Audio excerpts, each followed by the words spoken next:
Hey, my name is Kaylee. Last year, I changed my status to Miss and added a wedding band next to my collection of courtroom victories. Slinging arguments before a judge, that's my zone. But one day, I never thought I'd need a defense strategy for family dinners. So, let me put you in the picture. My man John, he's a mama's boy, and I get why. This is Bella, his mom, is the queen bee of their hive. Did the single mom hustle, brought up 2 kids solo. Mad props for that. Sarah, his sister, well, she is another story. Thinks she's the center of the universe or something. I remember walking into their place for the first time, John's arm around me like he's showing off a trophy. The living room's like a shrine, photos of John and Sarah plastered on every surface. It's cozy but feels like stepping onto a movie set where they've been playing house for years. And suddenly, an unexpected guest star, Mrs. Bella. She came at me with this tight-lipped smile, you know the kind. The one that says, I'm smiling because that's what I'm supposed to do, but I would rather be scrubbing the bathroom grout with your toothbrush. Dressed in one of those floral numbers that just screamed, I'm the matriarch. Kaylee, dear, John's told us so much about you, she said, sizing me up like I'm a car she's not sure she wants to buy. Yeah, I've been looking forward to meeting the famous Mrs. Bella, I said, trying to thaw the room a bit. Oh, how sweet, Sarah chimed in, eyeing me like a hawk since I walked in. Tell us, Kaylee, how's the lawyer life? I picture you in court, like on TV, making bank. So, how much do you actually make?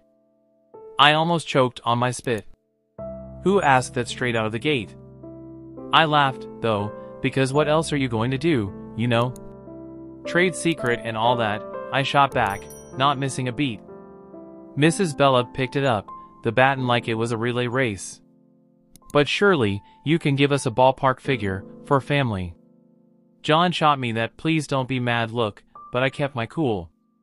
If I had $1 for every time someone asked me that, I'd have enough to change the subject. Yeah, she snorted. Well, it's no secret what a teacher earns, right, John? Mom, John sighed, let's not do this now. Right, she said, waving her hand like she's dismissing a servant or something. Anyway, you'll be like family now. Sharing is caring and all that. I stole a look at John, his help-me face was on full display. I knew then I wasn't just marrying John. I was enlisting in some low-key domestic Cold War.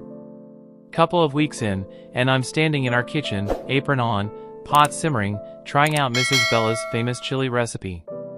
Now, Mrs. Bella and Sarah have got this routine. They drop over unannounced, like they forgot it ain't their house. Your chili needs more heat. It's more heat, Mrs. Bella picks at the ladle like she might catch something. And less salt. Watch your husband's blood pressure. Got it, I reply, inside unrolling my eyes so hard I'm seeing my brain. Sarah is there too, all leaned back on a stool like she's the Queen of Sheba. You see this spot, Kaylee? Cleanliness is next to godliness, isn't it, Mom? Mrs. Bella nods like it's gospel, and Sarah's high-fiving herself in her head. Funny, I cleaned this place this morning, I say, swiping the spot off the counter. Must have missed that one. John's in the other room, clueless, probably deep in some video game or sports stats. So, I figure it's high time to fill him in on the home invasions. I poke my head in where he's slouched on the couch. Hey, you got a sec? What's up, babe? John flicks his eyes up for just a moment, poor thing, like he's afraid he might miss a crucial play. Your mom and Sarah, they come in, take over, nitpick everything I do. It's like they're looking for stuff to complain about. I let it tumble out. Kaylee, they mean well, you know. They're just... John scratches his head. I will talk to them. They'll chill out. Back to the kitchen, and it's like walking into the final round of some cook-off where I'm the only contestant, and the judges are out for blood. So, Kaylee, when's dinner? John must be starving. Sarah glances at me like I'm the help. Whenever the chili decides it's ready, I shoot back, keeping my voice light. It's a tightrope walk. Dinner lands on the table, and I'm scanning their faces. Mrs. Bella, round, inspecting every bean like it holds the secret to the universe. A bit different from how I make it, Mrs. Bella finally says. That's code for, nice try, but you're no match for me. John dives in, though, bless him. Babe, this is awesome. Right, Sarah mutters, and Mrs. Bella just shrugs, like she's agreeing with the worst food critic. After they leave, John's laughing his belly, saying it's all good. I'm watching the door shut behind them, feeling tiny, like I'm losing in some game I didn't sign up to play. The next time they pop over, it's the same old tune, like nothing changed. I must have been dreaming to think a few words from John might turn the tide. Still, I asked him to talk to his mother about boundaries. I thought not getting hitched was the hard part. Fitting into John's family, that's the real challenge. They've got their own idea of family, and I ain't in it yet. If this is what married life is like, count me out of the honeymoon phase. It was one of those days where the clock seemed to tick slower than syrup drips from a bottle. That's when my phone decided to sing its little heart out. Glancing at the caller ID, my heart sank. It was Mrs. Bella again. Kaylee, her voice was stern, and it did nothing for my headache. You think you can just snatch John away from us, huh? Her words stung like vinegar on a paper cut. I glanced over at John, hoping he'd at least flinch at his mother's tone. Nothing. He's glued to the TV screen, a statue with no heartbeat. Mrs. Bella, it's not like that. We're just trying to set up some boundaries, I said, my voice squeezed thin. Boundaries, she fumed. That's just a fancy word for shutting us out. You can't do that to us, to me. He's my son. As I blinked back frustration, John still silent, looking like someone shrunk his spine in the wash. Listen, it's normal for married folks to want their own space. I try to keep the edge out of my tone. Space? He's never needed space before you came, her sharp retort, her voice abuzz, and each word carved up my patience. That was when John decided to pipe up, but not to back me up. No, Mom, is everything okay? Kaylee's not, she's not being unreasonable, I guess, he said, but his voice was like wet cardboard. John, I just can't believe this. First, Sarah tells me Kaylee is making a fuss over our visits, and now this? Mrs. Bella sounded wounded, and boy did John jump on that note. Sarah said that? John turned to me, brows raised as if I was the one creating trouble. Yeah, she did. And I think she's right. Family is family, John. You can't just turn your back on us, she pressed harder, knowing she was reeling him in. I saw my husband, a man I loved, deflate like a party balloon 2 days after the fun. The call ended with promises of another family meeting that felt more like a summit to discuss the terms of my surrender. After the call, it was as if nothing happened. John settled back on the couch, resuming his championship in channel surfing. Mrs. Bella resumed her drive-bys, each one a masterclass in thinly veiled jabs, and Sarah, well, she might as well have been a puppet master the way she got John's ear whenever she pleased. When word got back to me that my husband's sister, Sarah, was running her mouth about me all over town, my blood boiled for a second, but I didn't let it get the best of me. I knew I had to handle this the right way. So, I waited for the right moment to deal with Sarah directly. And that moment came sooner than I thought. I found Sarah at the market on a Saturday morning, filling her basket with groceries. She didn't see me at first, but I walked right up to her, steady and strong. Sarah, I said. She looked up and rolled her eyes. What do you want, Kaylee? We need to talk. It's about the stories you've been spreading. She snorted loudly, a smirk spreading across her face. Stories? I don't know what you're talking about. The rumors, Sarah. About me. Kaylee's bossy, Kaylee this, and that. Cut it out. She laughed, tossing an apple up and down in her hand. And what are you going to do if I don't? You think you can boss me around? I kept my cool. Listen, spreading lies isn't just mean, it's slander, and I won't stand for it. Sarah laughed again, louder this time. You're going to sue me? Get real, Kaylee. You ain't got the stomach for that. People's reputations are at stake. I'm serious, Sarah. Keep it up, and yes, I will take legal action if I need to. The arrogance poured off her as she leaned in close. You're in way over your head, little Miss City Lawyer. Going to take me to court? This isn't a joke, Sarah. I'm giving you a chance to stop this nonsense before it gets serious. She shouted, her face closer to mine, a challenge plain in her expression. Bring it on, Kaylee. Do your worst. With that, she spun on her heel, almost knocking over a display of canned beans, and left me standing there, her laughter echoing through the aisle long after she was gone. I walked back home slower than usual, turning everything over in my mind. Later that day, when my husband came back from wherever he'd been, I told him what had happened. He was in the middle of taking his boots off, and he froze, one boot off, the other still on. You did what now? I told Sarah I'd threaten her with legal action if she doesn't stop spreading rumors.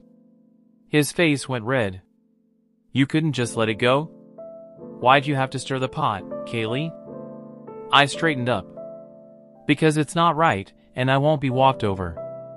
Not by her, not by anyone. We were silent for a good long while after that, both of us lost in our thoughts. It was clear this was more than a little family squabble. It was the line drawn in the sand, and I had to stand my ground. He's got nothing, just stands there with that same lost puppy look that's growing a permanent spot on his face. I tossed myself onto the couch, fuming. The gossip might calm down for now, but Sarah, she's the kind of weed that keeps sprouting up, no telling when she'll start her yapping again. And John, God knows if he'll ever find the guts to stand up to them. Right now, though, I just need to cool off, figure out my next move in this messy game they're all too eager to play. The whole mess with Sarah had me weighing my options, like a pros and cons list in my head. I mean, I signed up for a life with John, not a daily soap opera with his family. And with things going from bad to worse, the D words started rattling around in my brain like loose change in a dryer. Then, as if on cue, Mrs. Bella, the town's self-appointed gossip queen and Sarah's godmother, rings me up. Kaylee, dear, she chirped like a bird that's spotted a worm, we're throwing a little shindig for Sarah's engagement. It's happening at Luigi's next week. We'd love to see you there. The tone of her voice was all fake nicety, the kind that practically screams, I dare you to show up. I'm staring at the silent phone after hanging up, thinking how this invite smells like trouble. John's already on edge, and now this? I couldn't help but blurt out to him, guess who's got plans for us next week? He's sitting at the kitchen table, forehead creased like he's trying to iron it out with thought. Who's scheming now? I say flat out. Your sister's engagement party. We're invited, courtesy of Mrs. Bella. His face goes a shade paler, the crease deepening. Oh, hell. Yeah, oh hell sounds about right. So, what's the play here, John? We roll over and play nice, or what? He's quiet for too long, and I'm not having it. Come on, spit it out. John finally looks up, his eyes all serious. Kaylee, it's family. I think we should go. I cross my arms, feeling the heat rise up my neck. And let Sarah have a field day? I'm not their punching bag. He throws his hands up, a little too dramatic if you ask me. What do you want me to say? That's my sister, Kaylee. I lean in, my own hands flat on the table. And I'm your wife, or does that not count for much these days? The D word is right there on the tip of my tongue, but I bite it back hard. John runs his hands through his hair, making it stand up like he's just had an electric shock. Of course it counts. I'm stuck between a rock and a hard place here. I'm a hair's breadth away from losing my cool. Well, guess what, sweetheart? So am I. I married you, not your constant need to please your family at my expense. John stands up, walks over, and takes my hands. They felt like rough grit paper, all work and worry. Kaylee, I love you, I do. And I hate that it's got to this. Let's not go to the party. You and me, we're a team, right? It struck me then that this was the first time in a long while he picked me over them without flinching. It felt like finding an oasis in the middle of the desert. That night, the thought of divorce quietly tucked itself away. Not gone, but sleeping, sort of like a dog with one eye always open. But it was enough for me to catch my breath, to maybe believe that we could find some solid ground again. Luigi's was heaving when we showed up, walls throbbing with too loud laughter and clinking glasses. I spot Mrs. Bella right off, sitting queen bee style at the biggest table, with that I rule the world air. There's John's sister, Sarah, all grins like she's won the lottery, and her guy, Mark, a deer-in-headlights type, trying to smile. His folks are with them too, stiff and awkward like they wandered into the wrong movie theater. Mrs. Bella zeroes in on me the second we step in. Kaylee, she coos, like I'm a 5-year-old who's not playing nice. You'll be taking care of the bill tonight, right? To show you're one of us. I just about spit out my drink. What? Why? The table's all ears now, and the air's thick with that "oh, this is going to be good" vibe. Mrs. Bella stretches her smile. Tradition, sweetheart. The newest family member always shows their commitment. My jaw clamps shut so fast, I'm surprised I don't chip a tooth. Commitment? That's a whole lot like a shakedown. Everyone's perked up, like they're hearing a whistle. And there she goes, Mrs. Bella puffing up like I've slapped her. Excuse me? That's uncalled for. John leans in, his voice barely more than a whisper. Just do it, Kaylee. It's not a big deal. A big deal? I fire back, whisper turning to a snarl. No thanks. I ain't no one's piggy bank. He's hissing now, real quiet but clear. Pay the damn bill, Kaylee, or we're through. I mean it. My laugh is as sharp as a snapped wire. You're not serious. He's all stone face and tight mouth. You think I'm playing? I stare him down. Divorce over this? He's all family first, Kaylee. I'm shaking my head. And where do I fit, huh? It's showdown time, and even Mark and his parents are watching, their faces screaming, what the hell's going on? I push back my chair and stand, letting them all get an earful. No. I ain't doing this dance. Voice like a hammer on steel. There's shock on their faces, some whispering, some wide-eyed. John's going red, white, red, like a stoplight losing its mind. Mrs. Bella looks like she might choke. I walk out into the night. It's black and cool and smells like freedom. I hear the door slam behind me. My heart's doing a 100-yard dash, but it's John who's flown the D word, not me. The bar was nothing special, just another hole in the wall with dim lights and the smell of old beer. I had barely settled with a glass of something strong when my phone rang. It was John, and for a moment, I considered not answering. But I did. Kaylee, listen, I'm sorry.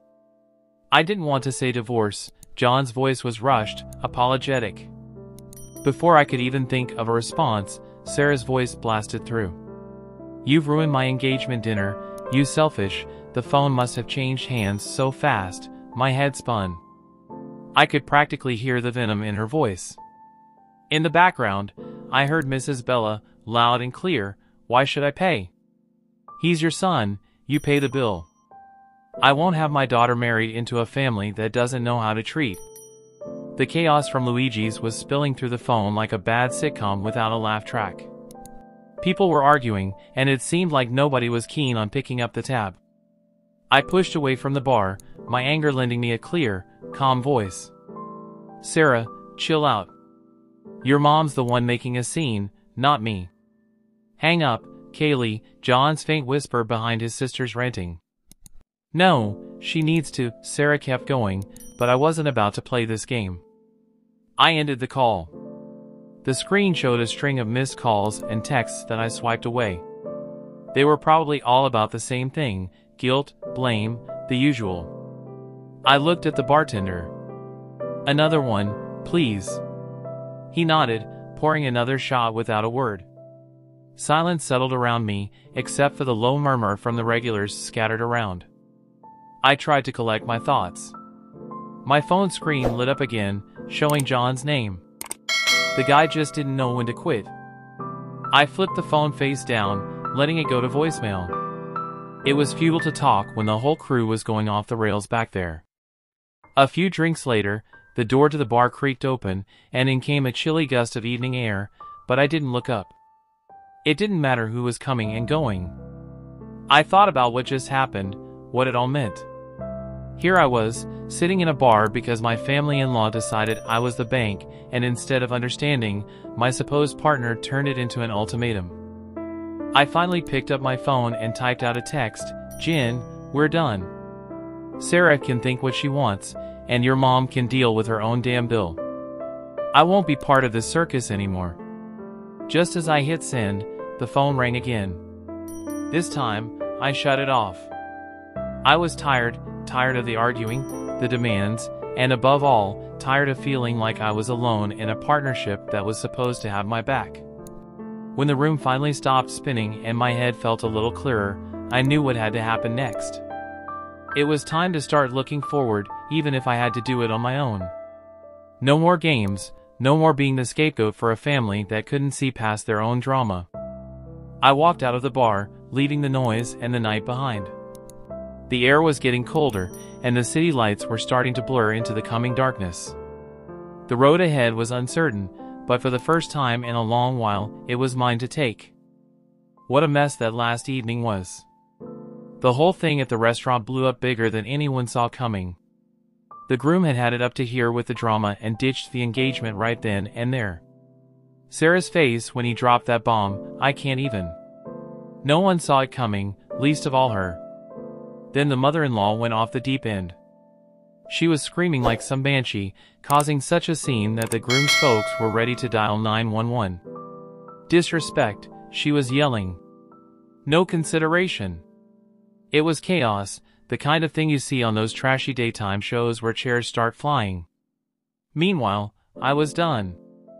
I filed for divorce, cut phone ties with John and his calls, ignored his messages, deleted. The last I heard, him, his sister, my former mother-in-law from hell, they're all huddled up in the same house, probably driving each other up the wall. As for me, it felt like I had finally stopped holding my breath after years underwater. Life's simpler now, but that evening still stings. Whenever I bump into people from the old circle, it gets old, you know? So here's the update for anyone who still cares. I'm living my best, most peaceful life. I'm sitting in my usual spot at the cafe down the street from my place, the one where the coffee is strong and no one asks too many questions. The barista gives me a nod. The usual, he asks, like he's asking if the sky's up. Yep, I say. That's what my days are like now. No fluff or meddling in-laws. Work's a breeze when it's just that, work. Free time is mine to enjoy, without a hint of guilt trips or obligations. I curl up on my couch, that one piece of furniture that's followed me through all the moves. The springs are shot to hell, but it fits my back just right. I flip on the TV, watching some crime show where they catch the bad guys by minute 40. The peace is what gets me, not eerie or lonely, just peace. Breathe in, breathe out. No more walking on eggshells or cleaning up family feuds. This is living. When I hit the pillow each night, it's with a sense of I did it. No pat on the back needed. I know my worth, and finally, I'm living like it. I'm eating my lunch when the phone dings, a message from a number I don't recognize. Probably John, using someone else's phone to reach out. I delete it without reading. Not today, Satan. Not ever, actually. They used to say, you'll regret this, but here I am, not a single regret in sight. The day drags out, cozy and fine, and it ends with a glass of something smooth and a book I've been meaning to read. The heroine's tough but fair, reminds me of someone I know. Don't forget to hit that like button if you enjoyed this video, and if you're curious to see where this journey takes us next, make sure to subscribe and turn on notifications so you won't miss a single update. Your support is what keeps this channel alive and kicking, and every like, comment, and share means the world to us. We've got plenty more stories, insights, and surprises coming your way, so stay tuned for the next video. Thanks for watching, and I'll see you in the next one.